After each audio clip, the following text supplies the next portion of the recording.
नमस्कार दोस्तों, मेरा नाम है सचिन और मैं कंसीडर आईएएस से आप सभी का स्वागत करता हूं। दोस्तों, अभी हाल ही में चीन के द्वारा एक रोबोट बनाया गया है जो दुनिया का पहला बायोमिमेटिक रोबोट है और इसका नाम है मोया। मोया का बॉडी साइज एंड इसकी चाल चलन पूरी तरीके से इंसानों की तरह है और इस प्रकार से चीन के द्वारा इसे डिज़ाइन किया गया है कि यह पूरी तरीके से इंसानों की तरह नज़र आता है। रिसेंटली चीन के द्वारा ये पॉसिबल कर दिया गया है। अब तक जितने भी आपने रोबोट्स देखे होंगे वो पूरी तरीके से अलग से लग जाता है कि ये एक रोबोट है, लेकिन जिस प्रकार से चीन के द्वारा इस रोबोट को डिज़ाइन किया गया है, मोया को बनाया गया है, पहली बार लग रहा है कि कोई रोबोट नहीं इंसान जा रहा है। और इसके चेहरे के हाव भाव एंड इसके बात करने के तरीके एंड एवरीथिंग है पूरी तरीके से इंसानों की तरह है। चलिए इसके बारे में थोड़ा विस्तार से समझ लेते हैं।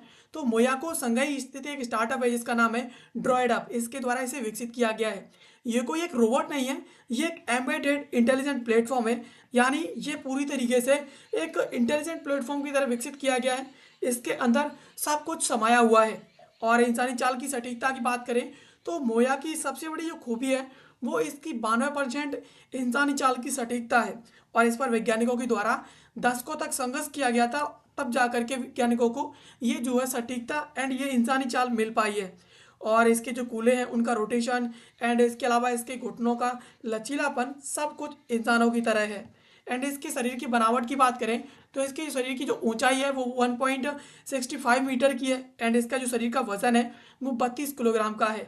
और इसमें लेटेस्ट मसल्स इसमें इस्तेमाल की गई हैं जो इसे पूरी तरीके से भारी भरकम बनाने की बजाय इसे हल्का एंड काफ़ी ज़्यादा फुर्तीला बनाती है। इसके शरीर के तापमान की बात करें तो इसका एक अनोखा फीचर है, इसमें इसका जो शरीर का तापमान है वो 32 से 36 डिग्री सेल्सियस के बीच बनाए रख सकता है, जिससे इसे छूने पर कोई मशीन की बजाय जीवित इंसान का एहसास एहसास जो होता है कि हम किसी मशीन को नहीं एक इंसान को छू रहे हैं, इस प्रकार से फीलिंग्स आती हैं।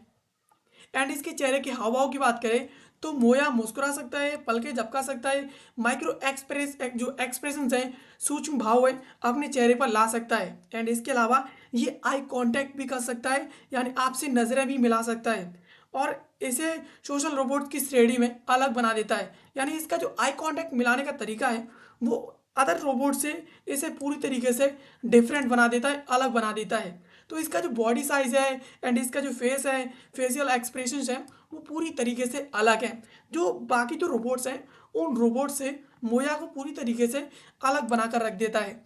अब चीन और इसकी वैश्विक रोबोटिक्स की बात करें, इसकी वर्तमान स्थिति की बात करें तो चीन अब दुनिया की फैक्ट्री नहीं है, बल्कि एक एआई और रोबोटिक्स का लीडर बनने की दौड़ में सबसे आगे है। चीन के प्रभुत्व की बात करें तो चीन का रोबोटिक्स है इकोसिस्टम काफ़ी ज़्यादा तेज़ है और इंडस्ट्रियल आर्म्स यानी कि कारखाने वाली मशीनें इनसे हट करके ह्यूमनॉइड रोबोट जो प्लेटफॉर्म्स हैं, इंसान और रोबोट, इनकी ओर आगे बढ़ रहा है। सरकार को रोबोटिक्स और एप्लीकेशंस योजना बनाने के तहत के 2025-26 तक ह्यूमनॉइड रोबोट का मास प्रोडक्शन यानी बड़े स्तर पर उत्पादन करना चाहते हैं।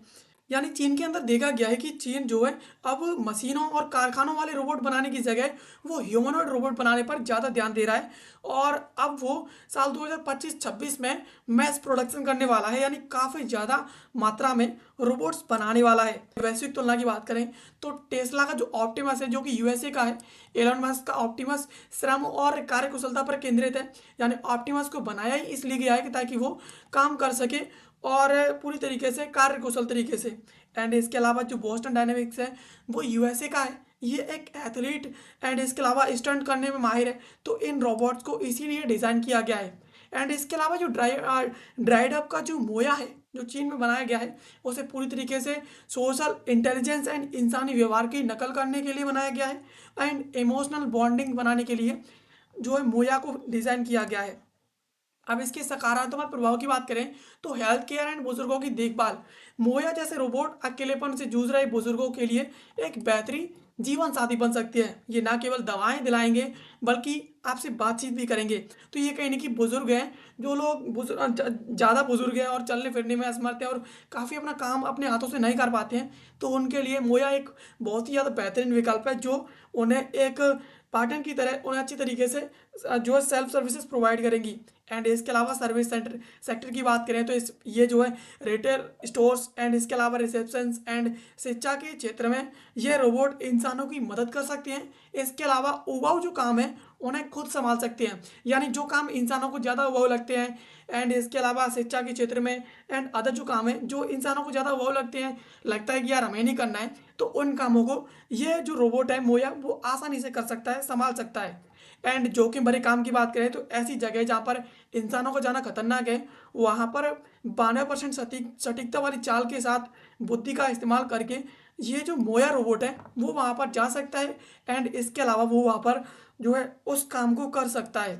एंड इसके अलावा नकारात्मक और चिंताजनक प्रभाव की बात करें तो एक अजीब सा डर लगता है जब कोई रोबोट इंसानों की तरह दिखने लगता है और इंसान उसे देख करके असहज और कभी कभी डरा हुआ महसूस करने लगता है। और मोया की अति यथार्थवादी शक्ल लोगों को डरा सकती है क्योंकि इसका जो चेहरा है and facial expression and everything जो कुछ भी है वो पूरी तरीके से इंसानों की तरह है, जो कहीं ना कहीं एक बार इंसान को लग सकता है, उसे देख करके डर भी लग सकता है।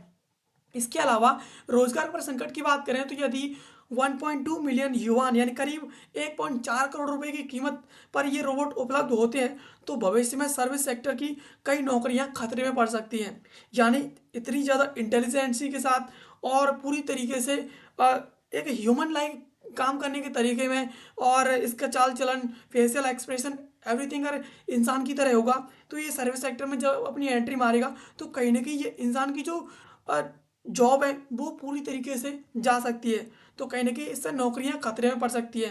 एथिकल एंड इसके अलावा प्राइवेसी मुद्दे की बात करें तो ये रोबोट एआई के जरिए डेटा प्रोसेस करते हैं, तो ये क्या हमारी निजी बातें अब सुरक्षित रह पाएंगी? क्या मशीनों पर भावनात्मक रूप से हम निर्भर रह पाएंगे? ये एक बहुत बड़ा सवाल है। ये पूरी तरीके से एआई के जरिए काम करता है, तो हम जो बातचीत करेंगे, निजी बातचीत अगर हम इनसे करते हैं तो हमें डर रहेगा कि हमें इनसे जो है वो जो हमने बातें की थी वो बातें सुरक्षित रहेंगी, भावनात्मक तरीके से हम इस पर डिपेंड रह भी पाएंगे या नहीं। तो जिस प्रकार से ये रोबोट इंसानों की तरह नज़र आ रहा है, इंसानों की तरह दिख रहा है एंड इसके अलावा इसके चाल चलन काम करने के तरीके हैं वो पूरी तरीके से इंसानों की तरह है, तो ये कहीं ना कहीं हमारे जॉब पर पूरी तरीके से खतरा है। एंड इसके अलावा ये कुछ कुछ मायनों में हेल्पफुल भी है, लेकिन ये कहीं ना कहीं इनसे अगर हम निजी बातें करते हैं तो उन बातों का खतरा है कि ये कहीं ना कहीं उन बातों को शेयर कर सकता है। इसके अलावा हमें ये भी खतरा है कि कहीं ना कहीं ये सर्विस सेक्टर में जा करके इंसानों की जॉब को भी खा सकता है, यानी उन्हें भी खतरे में डाल सकता है। तो मोया का लॉन्च ये संकेत देता है कि 2026 के अंत तक जब ये मार्केट में आएगा तब रोबोट केवल फैक्ट्री में नहीं बल्कि हमारे ड्राइंग रूम और अस्पतालों में भी होंगे। और चीन ने मोया के जरिए यह दिखा दिया है कि वे केवल भविष्य की इस तकनीक में अमेरिका को कड़ी टक्कर दे सकते हैं। यानी अमेरिका में जिस प्रकार से रोबोट्स बनाए जा रहे हैं, एथलेट्स जो एथलीट रोबोट्स हैं वो वर्किंग रोबोट्स बनाए जा रहे हैं, उन रोबोट्स की दौड़ में कहीं ना कहीं चीन अमेरिका को एक कड़ी टक्कर दे सकता है, जो कहीं ना कहीं चीन के द्वारा अब कर दिखाया है। और ये रोबोट कहीं ना कहीं आने वाले समय में हमें हमारे घर फैक्ट्रियों की जगह ड्राइंग रूम और अस्पतालों में भी सर्विस देते हुए नजर आएंगे। अब जो मोया है एंड इसके अलावा टेस्ला का जो ऑप्टिमस है जो वर्किंग एंड इसके अलावा काम करने में सक्षम है, पूरी तरीके से कार्यकुशल है, इन दोनों के अंतर की बात करें, तकनीकी अंतर की, तो यहाँ पर जो मोया है वो चीन में विकसित हुआ है और जो टेस्ला है वो अमेरिका में विकसित हुआ है।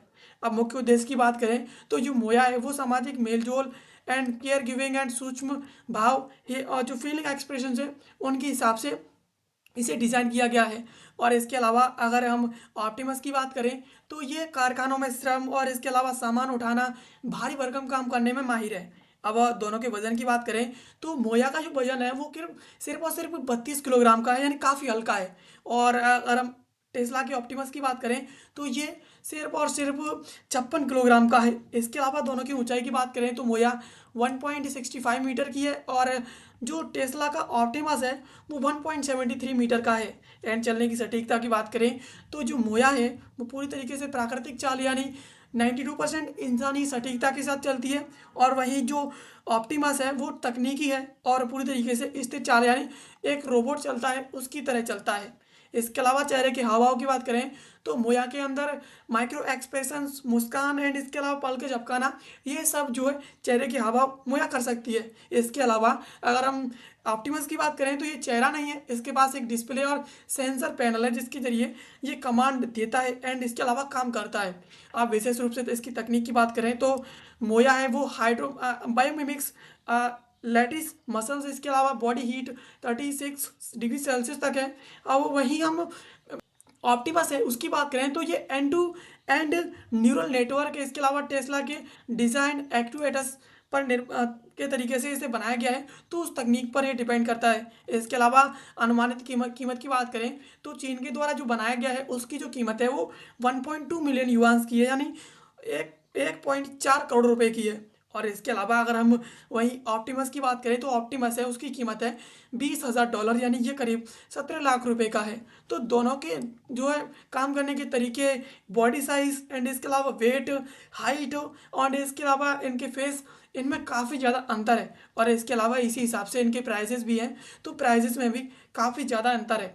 लेकिन जिस प्रकार से चीन के द्वारा मोया को बनाया गया है, मोया इस रोबोटिक्स के क्षेत्र में एक अलग जो है अलग तरीके से फीलिंग्स एंड इसके अलावा अलग ही अनुभव देगा, जो अब इंसानों को आने वाले समय में मिलेगा।